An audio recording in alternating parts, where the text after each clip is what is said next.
I think the way that my life is now, a lot tends to get glossed over. Almost like the pictures I posted. Almost like a reality check. Like, I didn't just go from here to here, like, like, oh, that everything was just, just happy go lucky. Like, there were difficult moments in between to lead up to this moment, the catch that you see today.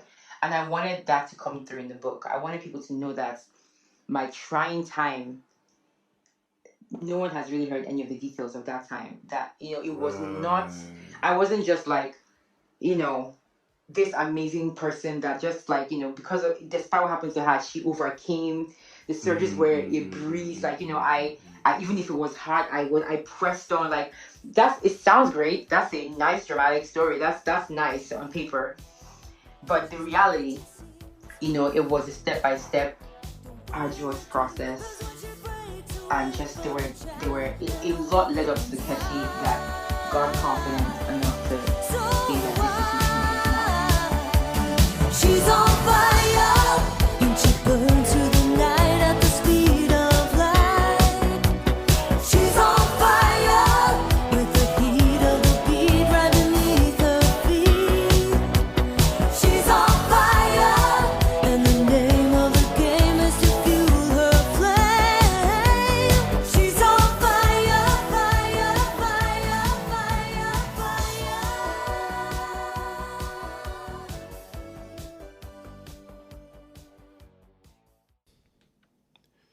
Hardships often prepare ordinary people for extraordinary things. C.S. Lewis said that. And no one has had it harder than my guest, Kechi Okwuchi. And she has the scars to show for it, as well as the book to tell it. For context, let me put it like this. We survive many things every day, but very few people survive a plane crash. The odds of that are extremely low, and it's not every day you get to meet them or have a relationship with them or even have them on your podcast. Except, of course, your podcast is called The Young God. Kechi was an ordinary high schooler before the accident, and now she's an extraordinary woman whose light is impossible to miss. One thing I took from our conversation is that she has a burning desire, pun intended, to utilize the second life she's been given. And as you listen, I hope you feel that too. I hope you feel encouraged to live the life you've been given, because I know it's easy to forget that you have everything you need to thrive. But you do, even in these trying times. So what can you expect from Side B? Side B carries on from where Side A left off. It begins with a question. Or rather, it answers the question. Is age really just a number, or is it a chain that holds people back? And from there, it was just vibes. Kechi and I had a moment where we compared notes on what it's like being an independent-minded individual. Then Kechi opened up about her upcoming book called More Than My Scars, where she gets in depth about the process it took to get to fully accepting her circumstance, everything that's happened to her and everything that she's become, physically and spiritually. It gets so deep, y'all. And then somehow, Chimamanda, the author, came up. And then cancel culture followed. And before we knew it, we found ourselves talking about faith and spirituality and God knows what else. It's the kind of layered conversation that requires a cup of tea or a glass of wine to follow. And I think you'll appreciate it. While you're here, do follow the podcast on IG at The Young God Pod and Twitter at I Am The Young God for exclusive content. Subscribe, leave a review, and don't forget to tell a friend. My name is Rodney Omokache, and you're welcome to The Young God.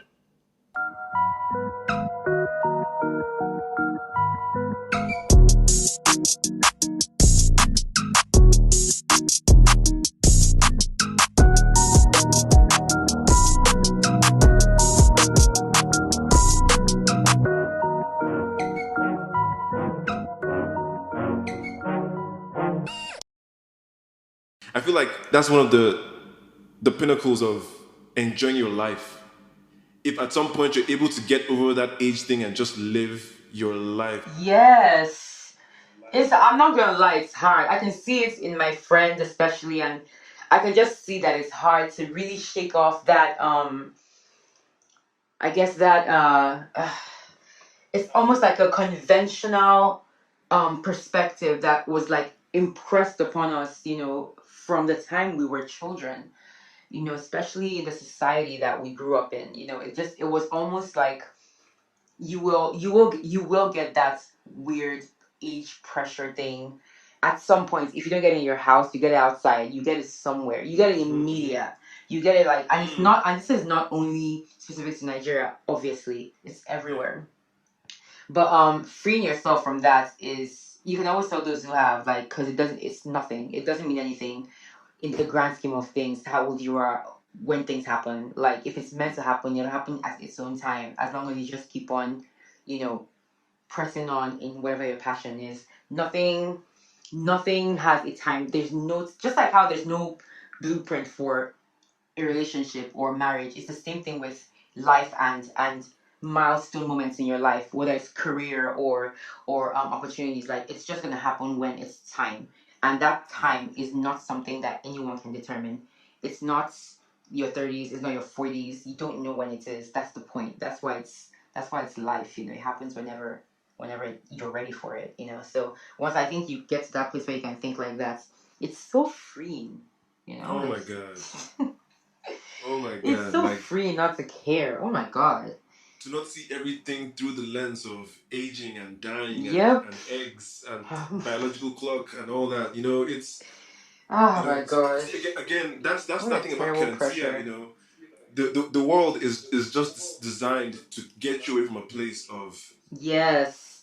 of strength and keep you beholden to ideas and ideologies that Yes. hold you back. Yes. And weird values and points of view. It's like there's always this pressure by the world to like adhere to like a certain standard or way of thinking, and I feel like every moment is just like trying to overcome and and and just kind of trying to make sure you can see past, you know whatever the world's lens is, what in regards to anything. It's just, it keeps trying to push its own values on you, the way that things are supposed to be, the way that things usually are. Therefore, don't question it. It's how it is. That's the world that we live in, and rising above that is the hardest thing ever. I think that's where a lot of people's problems come from. A lot of times, I've noticed that our problems are very much more like, of course I know that this is based on how you are and how strong your inside, like what you are on the inside is, but a lot of times we are mostly influenced by the things around us and people around us and societal pressures, and it's most of the time we're doing things, you'll be surprised how much you're doing, because not because you want to, but because like something has made you believe that this is something that you need to think is good or cool or important. You'd be surprised if you think very seriously at what you actually care about. You'd be very surprised how like little that is compared to what you're doing because someone else is doing it or because the world says you should do it. You know, marriage is a big thing there for me, but we digress. I feel like just there's so many things like that. I think that the main culprit for this is that in our educational systems, we are taught what to think, not how to think. And if you don't know how to think, you can't think for yourself. Mm-hmm. And if you can't think for yourself, you can't undo some of the mental chains that have been put on you since childhood. Yeah. So like part of that is just getting comfortable, like having your own ideas, having your own thoughts about things, and trusting that you're not the devil because you don't believe what the rest of the world Yes. believes or what the majority holds as the popular opinion. Like Yes. just being able to see yourself as an individual first and foremost. Yes. Oh man, that changes the game. Yes, it does. Because one thing about this world is that if you don't stand strong in yourself, it will if you don't decide what defines you and what your identity is, the world will certainly at a moment's notice it will try to define you, and it will push an identity on you. That's the world that we live in. If you don't have an idea of who you, and this is actually something specifically that I always say whenever I talk to like teenagers or kids, because I know how important that stage of your life is. and how your influence, how deep your influence is. You may not realize it, and you really don't until you're older, how much you actually hold on to, and you don't even realize how much you hold on to subconsciously as a kid growing into a teenager, and certain ideologies and things that are just influencing you left, right, and center, even if it's not like on a conscious level. And I try to let them get a little more aware of these things as soon as possible, because you're no longer a kid, but not adults yet. So there's still time. And I feel like it's a window where you can decide what defines you and start kind of building what you yourself want that identity to be. Because if you get out there without knowing any of that stuff, this world, in the wind. you at every kind of wind, any way it's going, you will go wherever trying to find who the hell you are. It's the worst thing. As far as I'm concerned, I think that was probably one of the worst feelings. I wouldn't, thank God, I don't think I would. I don't know it personally, and I don't hope to, but I know for sure that it is definitely something that a lot of people deal with, not knowing what they actually stand for.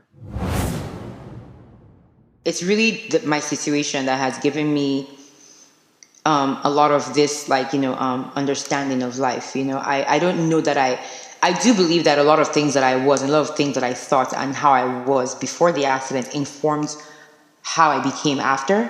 For instance, my personality didn't change in any way. And there's certain things that I thought that I prioritized that I turned out not to so much. So there are things about me fundamentally that helps who I became after something I thought was extremely important was taken away from me.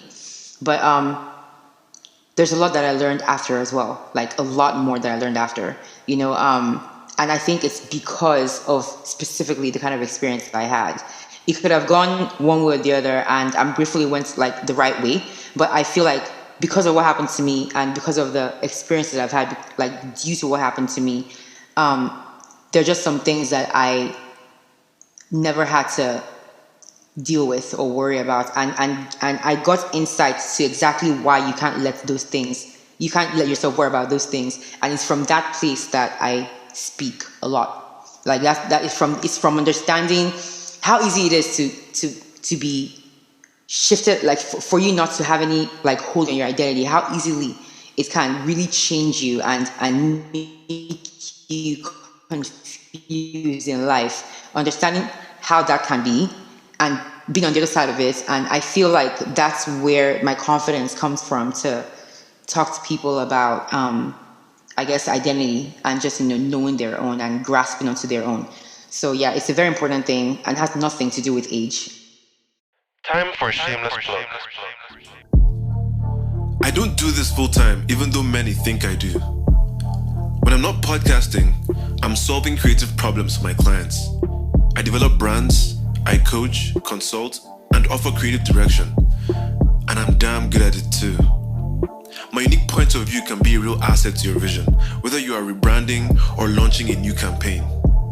To see my work or book a consultation, shoot me an email, avocreative.ng@gmail.com. avocreative.ng@gmail.com. Let's make magic together.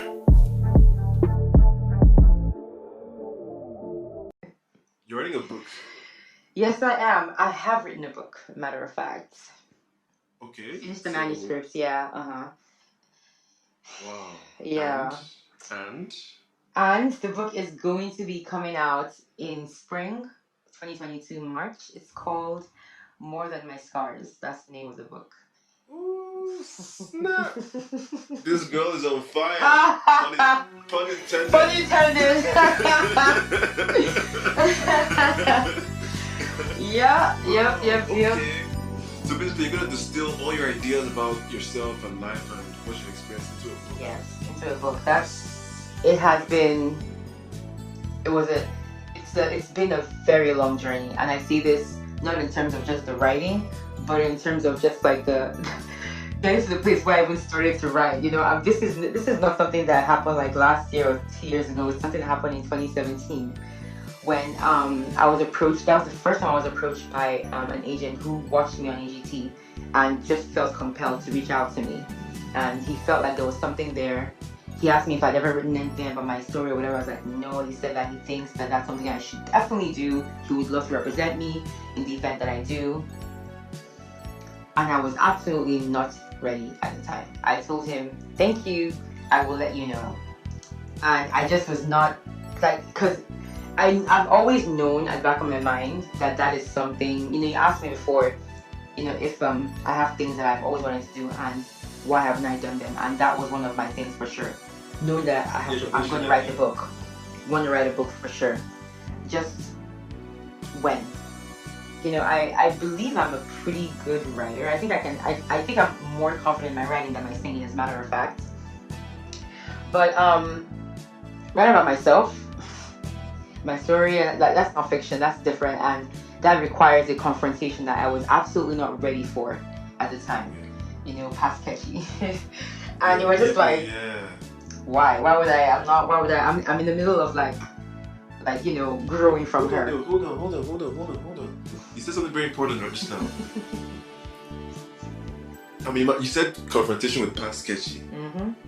And I'm just like trying to wrap my head around that idea, like finally like trying to like look back and make peace with who you were and what you are now. Like, am I getting that right? Is that what that is? It's the Kechi that existed after the accident happened. Like the Kechi right in those first 7 months, right fresh out the accident, that Kechi. And then yes, and then reconciling her with the Kechi before the accident, and reconciling all that with the Kechi that's writing this book right now. I have to say, the hardest thing was going back to that place, South Africa, which is where my treatments first happened. That's the first place I was taken to before I flew to America for constructive treatment. South Africa is where they saved my life. And South Africa is a place that I've only been to once. And that was when I was there being treated. I've never revisited it in my mind. I've never had any interest in doing so. I've never thought about it again. I don't look at the pictures often. I don't care to. And even if I do, somehow it's someone that all this happened to. It's not me. I don't have to explain that. But it's almost, the sense of detachment is extremely deep in that way. When I see that person, I feel like I cannot relate to her. I don't know how someone survived that. I don't know who that person is. I know this person that's talking and looking at this picture right now. But they're just pictures. They're just like, wow, that's crazy. They're just pictures. They have no depth. And I was not ready to give it the depth that I would need to write the book. The thing is, I always felt like the moments, and this is definitely a God thing. I can't really explain this any other way. But I was not ready for what would happen after this story gets put out there for people to see. I had a feeling that once this ball starts rolling, something is going to happen immediately. And this is because of just how my life has gone so far. When I heard this somewhere, someone said this one time, and it always stuck to me, that the best things in life happen outside your comfort zone. And that is a phrase that has stuck with me since I heard it in 2017 at some event, because I found when I thought about it that it was so true, because all the times when I didn't know what would happen, because I don't like that, but all the times when I didn't know what would happen when I did something, the absolutely most incredible things have come out from that. And this is every time, without fail in my life. Every time when it's like I have to jump and not know how deep, that's when crazy shit happens. So was I ready for that to happen with this book? I don't know. I wasn't sure, because I was still kind of struggling with people even why am I writing about this? Who cares about what happened? Who cares about the details of my story? Really? Is it really that I had to confront everything that I was running away from, so that was not fun.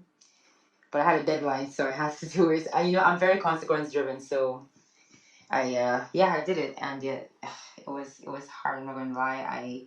A lot of crying and just a lot of nonsense. Yeah, because these are the things I haven't thought about since they happened. How many years? 14. I haven't thought about any of that. So just going back into that 16-year-old mind. Mm. Just thinking about, and just, and I wanted to write the heart. So that's the important thing, because I want I think the way that my life is now, a lot tends to get glossed over, almost like the pictures I posted, almost like a reality check. Like I didn't just go from here to here, like like oh la that everything was just just happy go lucky. Like there were difficult moments in between to lead up to this moment, the catch that we see today, and I wanted that to come through in the book. I wanted people to know that my trying time, no one has really heard any of the details of that time. That it was not. I wasn't just like this amazing person that just like because of despite what happened to her, she overcame the surges where it breezed. Like I even if it was hard, I pressed on. Like it sounds great. That's a nice dramatic story. That's nice on paper, but the reality, it was a step by step arduous process, and just there were a lot led up to the Kechi that got confident enough to say that this is who she is now. A lot happened, a lot, and it wasn't even about like how I looked, and that was the easy one. It was everything else. It was the mental stuff. It was the dealing with the just not understanding why, and then a lot of the faith stuff too. Not understanding why the God I'm learning that is supposed to be so good will let something like that happen. I needed to hear this, Kechi. You have no idea. Like, I'm sure there's someone listening out there who's gonna like, be right there with you. But right now, being with you, because I too am in the midst of a very, very trying time in my life. I've never experienced what I'm currently experiencing. Oh wow. I can't go into details of it right now, but I understand. it's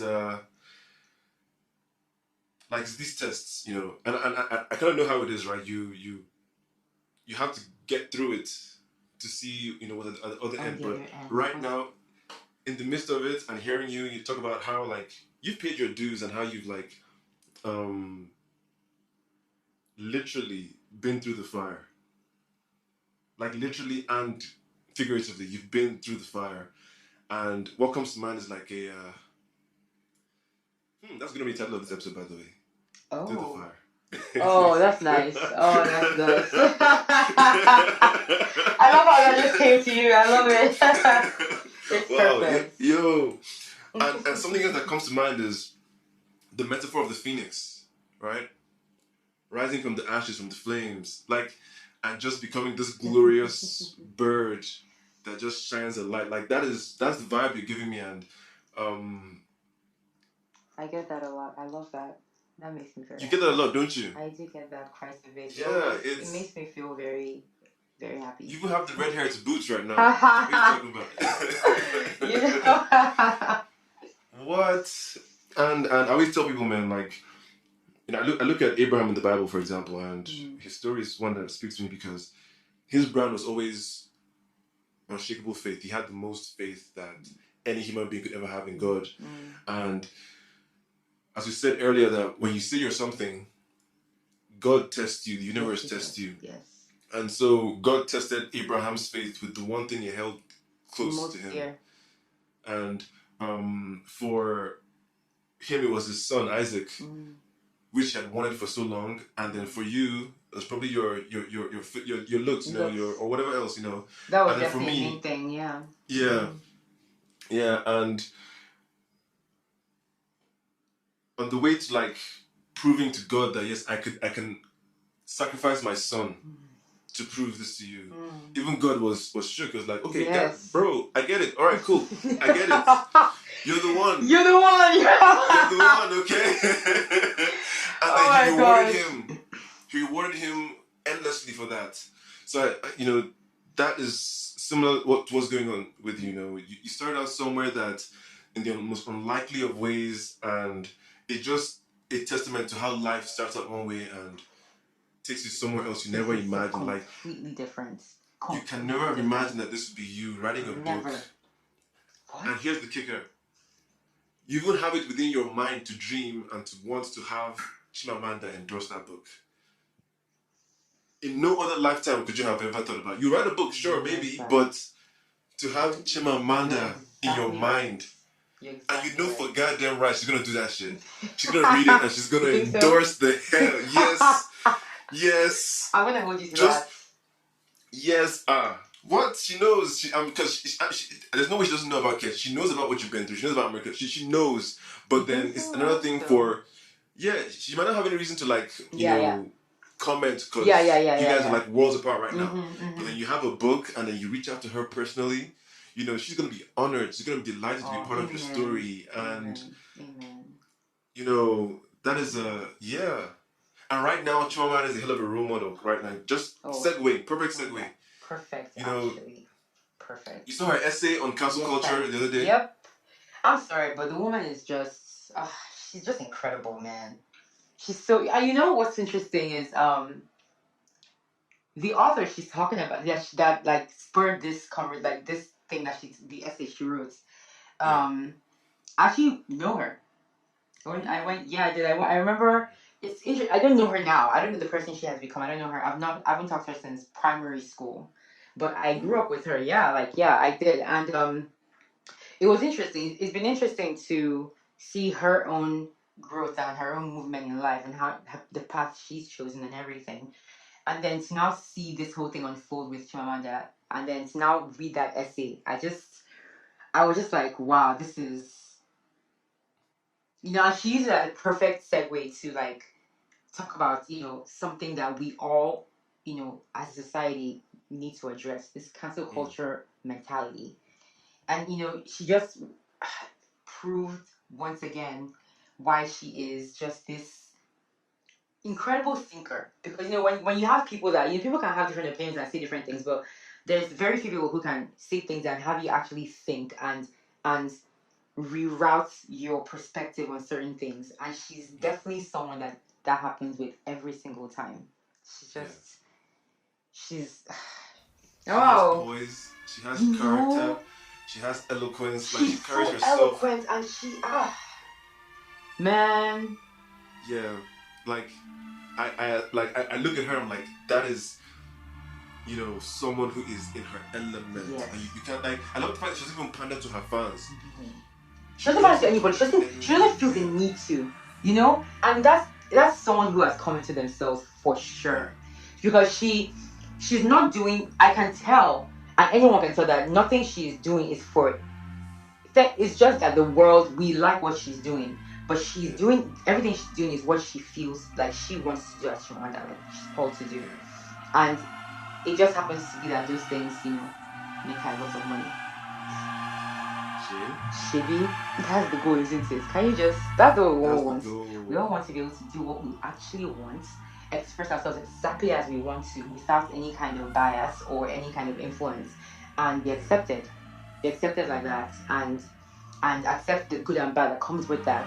And yes, because she gets a lot of controversy because of her points of views, and accept it with poise, and then still maintain, her stance, and maintain her character, the person that she is, despite it all.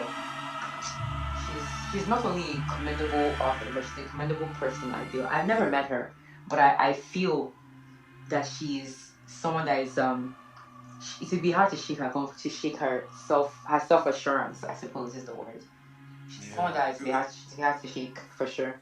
She's cool. And it's just unfortunate that the lady in question, the one she was referring to in the essay, took all of that for granted, and like how can you have that person as your friend and confident, and just threw it all away for clout? Like, it's just unfortunate. it's so unfortunate. It's so unfortunate, really? You know what? That whole thing, that whole essay is just a testament. Like, it's a masterclass in being the bigger person.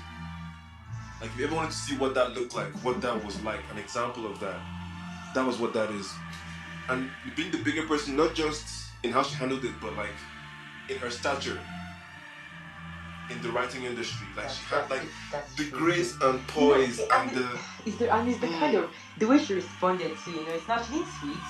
She didn't. Yeah. She didn't put a post on Instagram or Facebook. She went to her website and she just broke it down in a book, like a book format, and that broke it down in every facet and just put it right there in her own content library.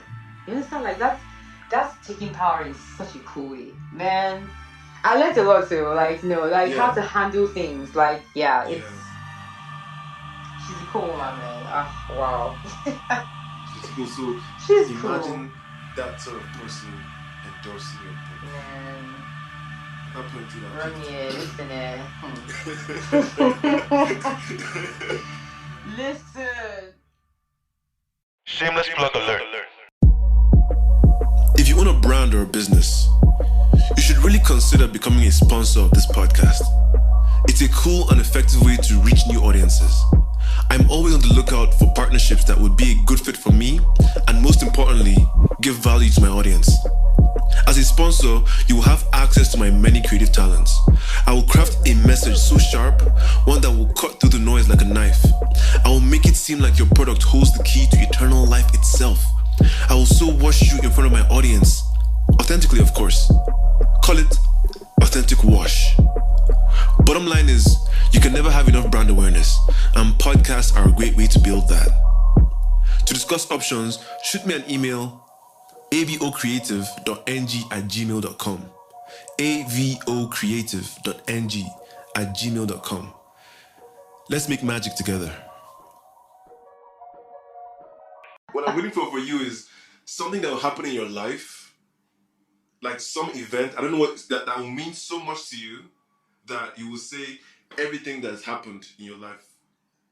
Like this moment was worth all of that. All of it. I wonder what that would be for you when time comes.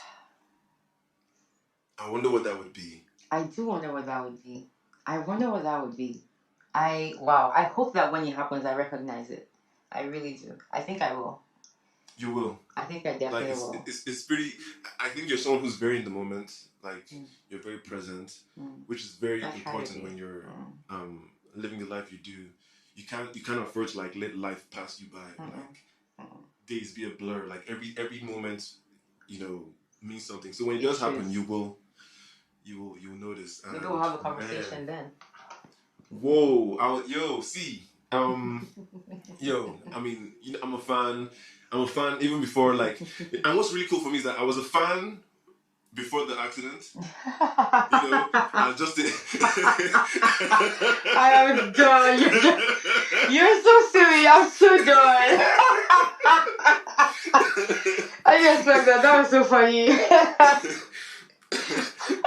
I swear to God, I was a fan before the accident, and now I'm an even bigger fan just like watching the process. So even me as someone who's just as a spectator, just experiencing your story and your journey, and because these things matter to me. I love to see people, do the most with their lives and just like whatever they're given, they take it and make the most of it. Like there is no other testament to being made in the image of God. Yes. Than doing that. And that's what he wants. That's what he hopes we do. He doesn't want us to just sit on our thumbs and twiddle. No.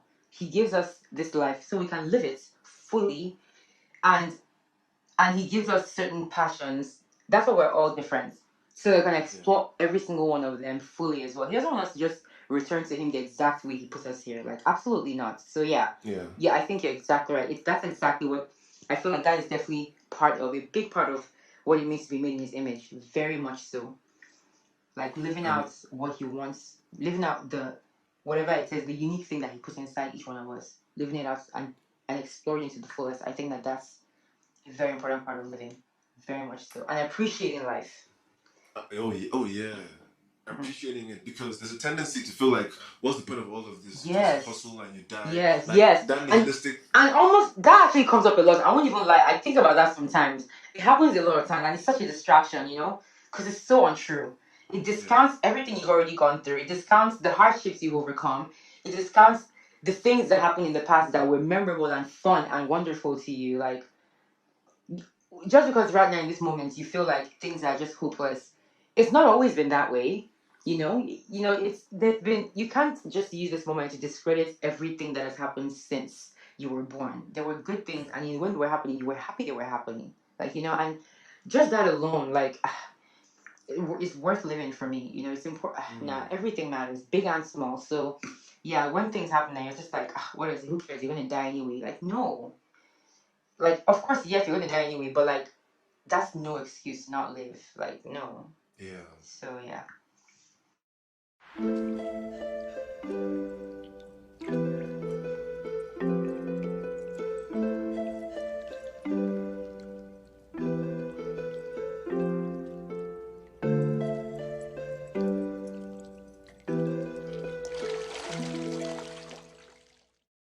John 10:34. It says, I say you are gods, you are children of the Most High. And that you are God's part, that's essentially what all of this is built Yeah, on. you It's built like the your entire idea platform. that, you're not just like, I feel like we're born at, let's say, like 0. Mm-hmm. And then we're meant to ascend to get as close to the idea of God as possible, to become gods through our lives, through the things that we through refinement over time of getting closer to the truth of what life is about and how to live. I And mean, how we to are be. supposed to emulate Christ. We are supposed to. That's what Yep. we are. I mean, it's right there. We are supposed. That's what Yeah. we're supposed to do with our lives. And every way, we all have different ways of expressing the way that he lived his life. But all of it is all. The goal is all the same. We will never be perfect. We're not him, but we will always. I believe in spending my life trying to be as close as possible to that ideal. And for me, that's what it is. That's what we're supposed to do. So yes, I believe that spending your time growing your perfection, never quite reaching perfection, but every single day getting closer and closer to it. That's it. That's why I don't. Staying stagnant is just not an option. It's not. So yeah, it's. I Is it safe definitely. to say that you found meaning in your suffering? Writing that book. Even without the book, I think. Even without the book, I have to say, many things have happened in my life that have given my suffering meaning. The fact that I can talk to people and have any level of influence in how they see themselves, in how they love themselves, in how much kinder they are to themselves, in valuing themselves more. If anything that I have done or any way that I have lived my life can make a person feel just any kind of that kind of positivity, then I think that has given everything I've gone through meaning. I don't believe that we're not an island, and it's not just that no man's an island doesn't only apply to relationships, and loved ones and things like that. It also applies to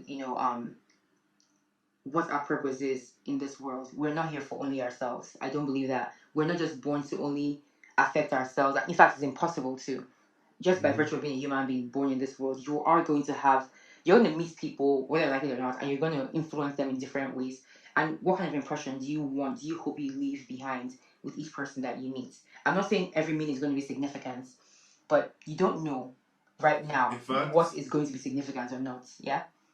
In fact, a whole lot of your self-knowledge comes from how you interact with people. Like, you learn a lot about yourself and how you be with other people. Yes. I know that also is so important because it brings to light how important it is the kind of people you have around you as well. Because the wrong kind of people can give you the wrong kind of perception of yourself.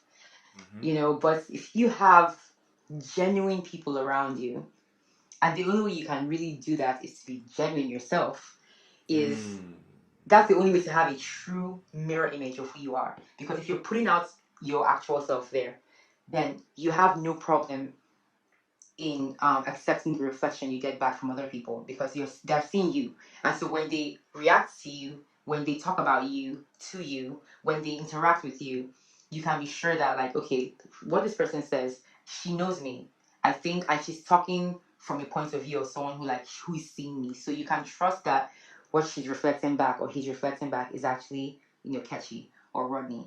So the people you surround yourself with definitely also matter too, because I know people who learn the hard way that they are not this or they are that, because having yes men or naysayers around you can affect Oh yeah. you know, how you see your identity. Yeah, and so you want to have the most authentic identity, like a perception of yourself, and to do that you have to have good people around you. But yeah, you know, I feel like that's, you know, all part of it. You know, part of our purpose is to decide how we want to influence people. And you know, I've been put in a unique situation where I could have just withdrawn, and no one would have blamed me. No one would have said it like, you know, Kechi, come out of your shell. Like they would have just been like, look, she went through hell. Let her live this life however she wants to, you know. But you know, is that living? You know, like how do I want to live really? Do I want to just hide? Do I want to cover up my how much importance do I want to place on this exterior at the cost of actually living a good life? And you know, and then if people see that that's how I come out of this, like how is that going to affect other burn survivors? How's it going to affect other people who are going through stuff? Like that's just going to reinforce the fact that yes, like when things like this happen to you, it's okay to hide. It's okay to just stay like, you know, quiet and in the shadows. Like no, it shouldn't be that way, and my personality wouldn't even let it be that way. So I feel like I've been given a unique position to influence people in a positive way, and that alone, like Rodney, that alone just makes me feel like, okay, well, you know, I went through this and it was horrible, but I came through it, and I may never know the reason why. You know, a lot of times people get stuck in looking for the why of like in certain things, and I'm not interested in that. But I do believe that my life has the way it's gone, the trajectory of my life has shown me a lot of my whys. It's not just one, you know. It might not be like, oh yeah, this is the exact reason why the accident happened. No, but like this way I'm living my life now has given meaning to this events, this huge, terrible events that happened at that time, and that's ultimately what I want. You know, I think part of my happiness lies there. Part of it, you know, leaving a room with leaving a person, you know, feeling a little better about themselves than when I first met them. I think if I can do that, you know, I think I'm doing what I'm supposed to.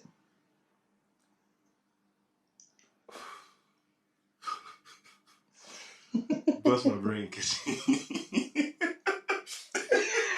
Oh, you make me feel like I'm some kind of deep thinker. Your reaction, I'm done with you. You know what? Funny thing is, it's not even deep thinking per se. It's just like speaking truth. Like truth is not deep. It's just It's true. just truth. You know, It's and just truth. when it hits, it hits. You feel it. You take it in. Let's take a moment to pause and breathe. Relieve the tension. Whatever you're doing, close your eyes, take a deep breath in through the nose, out through the mouth. One more time. In through the nose, out through the mouth. Let's resume. So before we wrap, Yes. here's a chance to also ask me anything. I don't know what if you ever Yes, I would like to know actually, yeah. So, you know, podcasts, like, I think I told you before, yeah, it's hard for me to like listen all the way through because my attention span is I'm very visual, you know, so I've never really been one who kind of like listens to things like that, but I would love to. But I want to know what influenced the birth of this particular like line of creativity, you know, because I know there's a lot of them out there, and not a lot of them are very relevant. A lot of people just like to hear the sound of their voice, and that's it. But I can tell even from the interview that we had a while ago, and I haven't had an interview like that since. Just so you know, I could tell that for you, it's not just to ask questions for the sake of asking questions and just putting it out that you talk to this person, but you actually try to understand how they're thinking about certain things, and you want to get out their different perspectives. So I want to know what the why is for you for this podcast. Like, why didn't you decide to just, you know, freaking journalism? You know, why did you decide that this is the medium you wanted to use to put stories out there? I'm glad you asked, and that's a very good question, and you will love the story behind it. Okay. So we both went to Loyola, right? Mm-hmm. And if you know anything about the Loyola process, when you get accepted, there's a form that they make you fill. They make the parents fill. Parents, yeah. And when you fill that form, one of the questions in it is, what profession do you see your child going into? I didn't And know my that. parents put, yeah, my parents put law and broadcasting.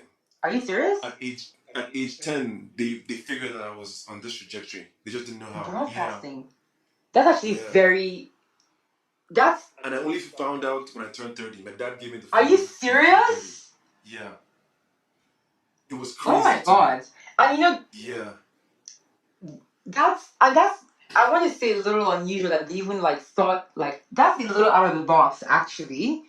Not law, but the broadcasting. Because how? And it's so freaking different from law as well. Like wow, that's they just so figured cool. This guy has a good command of English and he likes to talk. Oh, you like to talk so therefore they put two and two together. I love it. Your parents know you then. They've known you for wow, that's really cool. I mean, the form they ask strengths Wow. and weaknesses, and a lot of my strengths and weaknesses that they put in that form are like a lot of what I've like mastered now as an That's adult. crazy. Like, it was crazy. That's actually crazy. Look at you, like actually living your. You fulfilled almost like a prophetic. It was almost prophetic the way your parents wrote that name. Just like and you didn't even know. Yeah. It's not like you I knew didn't and know. therefore you wanted to work towards it. You didn't know. You just it naturally became your actual life trajectory.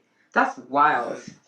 I mean, so that things like that just validated me. They just made me Yes, realize like that you're. I'm sure you're I'm in my actually element, doing. and I've always felt like I was in it. That's the coolest And then thing. when I go to uni, I studied international relations and journalism as a double major. Wow. Yeah, so I was just always, and then when I was there, I was into music and as a musician, rapping and singing in my dorm with my friends. I see. So I already had a grasp of like audio. And yes, I see. Okay. You get.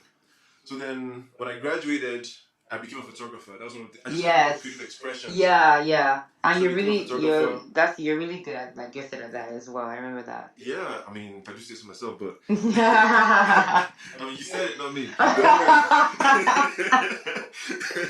Anyway, so after doing that for some time, I kind of like peaked in it, and also because being in Abuja, the kind of work I wanted to do, there wasn't a lot of like market for that. So I kind of like segued into like branding and brand development. Yeah. I had a flair for, and then when I got that going, I just stumbled into podcasting, and it just made sense. I started doing it, and it just made sense, and I just became so committed and dedicated, and to a point that I was like, I think around lockdown, I was entering into season 3 of my podcast, and at that point, I realized that I want to be the best podcaster I can possibly be. Like I like this, and I'm good at it, really like, and I made that commitment. I like that. So, I've always had a flair for conversation and talking to people, and like I've always had conversations that was like, shit, I need to record this. Record this. Like this is, So now the podcast just began to build off of that idea, and then if I'm not talking to a guest, just my monologues alone just give out all this like I tell stories of like I just told you about Kerencia. Yeah. That was yeah. Things like that. I just throw in my podcast. Yeah. And give people and people like that. Things. Yeah. Yeah. I like that a lot. That's really that's cool. How we're here. I love that. So at the time when we had the interview, had you already started? I believe you already started. Had you were you dabbling, or had you officially started the Young God podcast when we had that interview? Was it even in your radar to possibly explore this method? Wow. 2018 was when I got into podcasting. Wow, look at that. Yeah, but 2015 I wasn't even trying to be a journalist. I was a photographer. You were a photographer, right, at that time? Wow. That's how we met at the. Yes, it is. I was also the keynote speaker. Yes, you were at the reunion. Yeah. So it was based on that. I still remember that picture. That the one. I still have it. I think that's gonna be the cover of this. I episode. still remember. Wow, I love that. That was such a poignant moment. I remember that picture, and I was just I've never seen something captured like this. It was a feeling. It was and how people just anybody can look at camera and be taking pictures, but you look at a picture and you're it's not just anybody can just this is a specific person behind a lens, a viewfinder. This is not just I picked up my phone and took a picture. That's how that was a feeling I had. To remember it still today. I don't really retain things like that. I don't care that deep. But that was memorable. It was definitely very memorable. I'll never forget it. So that's interesting. I also really want to say that I like how people always feel kind of like they have to see when you do something, you commit and you tie yourself down to it for like ever. But like especially when it comes to creativity, I found that it's not like that. You find that you want to explore different parts of it. You started in one thing, you went into branding, you went into photography. You dabble in music. It wasn't that you felt the need to just like, oh yeah, photography. Therefore, let me just stay here. And you probably could have stayed comfortable there, but you didn't. You chose not to. And I think that takes incredible courage to branch out. And that's something that I won't lie. That's what I when I talked about, like, comfort zones. I love comfort zones, but I realize that a lot of times that's where a lot of stagnation happens, and I struggle with that. And oftentimes what happens is God has to pull me out of one. I don't necessarily feel the need to do it, but He doesn't have that plan for me, and He just something happens and takes the power completely out of my hands, and He pushes me to another phase of my life. But I see you as a person who takes command of that part of their lives, and you just kind of like you want to try this, you want to develop that, you want to make a career in this, you want to explore this passion to the fullest extent. I mean, that's just a really cool way to be, and I think worthy of commending. So I really do wish you luck in, I guess, every endeavor. That's my cadencia. That is your cadencia. That is your cadencia. Yeah. Definitely. You're comfortable in that, and not a lot of people. Like a lot of people are not. People like to just when something is good, you want to just hold on to it forever, and that's not a way to grow. So good job, and good luck with everything. Yeah, I think it's cool.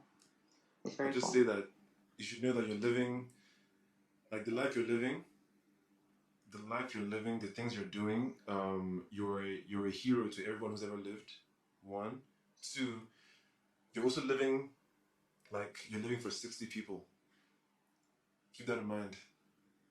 Like you're living for 60 people. The life of it's incredible, and it's an honor. Thank you. Thank you for that. I appreciate it. Those who know will know what I mean by that. Yep. Yeah. So on that note, Kechi,